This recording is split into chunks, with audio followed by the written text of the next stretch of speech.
Hi, this is Darryl Hold. I want to talk about some more insider SAT math strategies.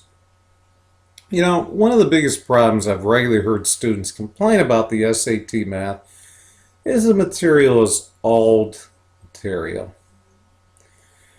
These students, they talk about, they learned the material back in the day.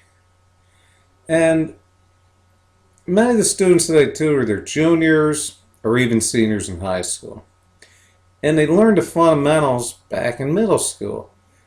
So this really presents a challenge due to retention of learned material. Just how much you remember.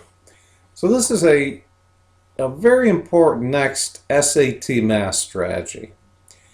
You want to start taking the SAT as a freshman or sophomore in high school. Very important point. Now, some students are going to say, you know what, I'll just deal with that when I'm a junior or senior. I can't be bothered as a freshman. And then there's some SAT tutors out there saying that everybody should take both the SAT and the ACT 4 times. Well, that might be good for them drumming up some business, but I look at it as everybody should take the SAT and the ACT at least 4 times or until they get their target score. That's a much better way of approaching it. And if you can take the PSAT a couple times for scholarship purposes, that's pretty huge too. So you need to start taking the SAT as a freshman or sophomore in high school. Okay, this is a common sense point. It's frequently overlooked. But think about it this way. It's not only how you take the exam, but when you take it that counts.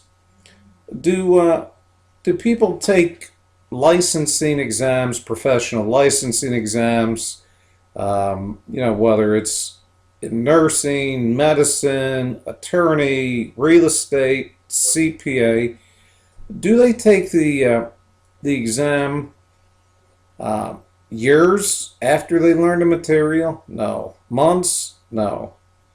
But most of the time, as soon as they complete the course, they're taking the exam. Now, with SAT, you have more material to assimilate, but still, it just makes so much sense to start taking it when the material is fresh. And one thing that frequently comes up is sometimes parents will say, well, they're going to cover material that they haven't learned. Well, there is no calculus in the SAT math. There is no trigonometry. If you're watching this video and you're considering when to start taking the SAT, start taking it as a freshman or a sophomore in high school. Don't wait. Now, how quickly do you forget what you've learned?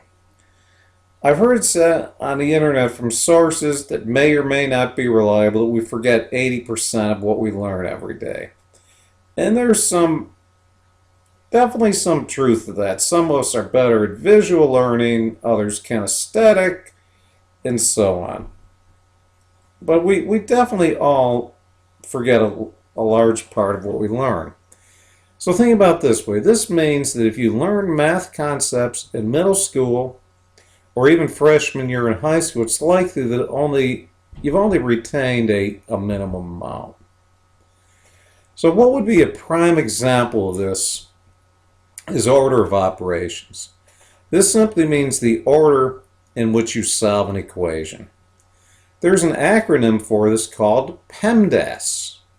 There even is a memory device used for PEMDAS, and I just think that that's outstanding because there's so much information to remember in math that it really lends itself to using memory devices. So I'm delighted to see there is one in that case.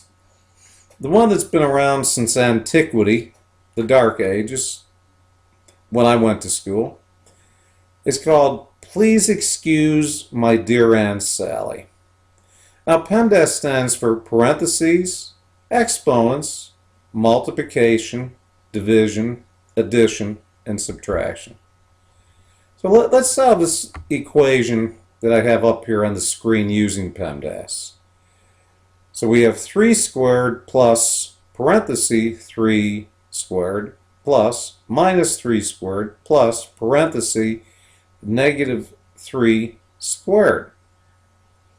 Okay, we're going to do the parentheses first. So in the second equation, you can see here we have 3 squared plus 9, we solved for that, plus a negative 3 squared plus a negative 9 equals x. Now as you solve for the exponents, you notice that 9 plus 9 minus 9 minus 9, they all cancel out and give us 0.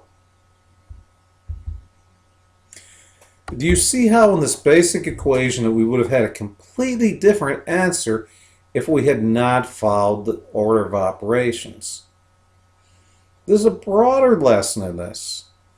It's not the basics. It is the basics.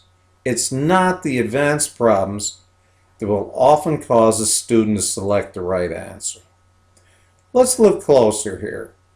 It should become clear that parenthesis negative 3 parenthesis squared equals minus 3 squared is not true, because parenthesis negative 3 squared equals 9, but negative 3 squared equals negative 9.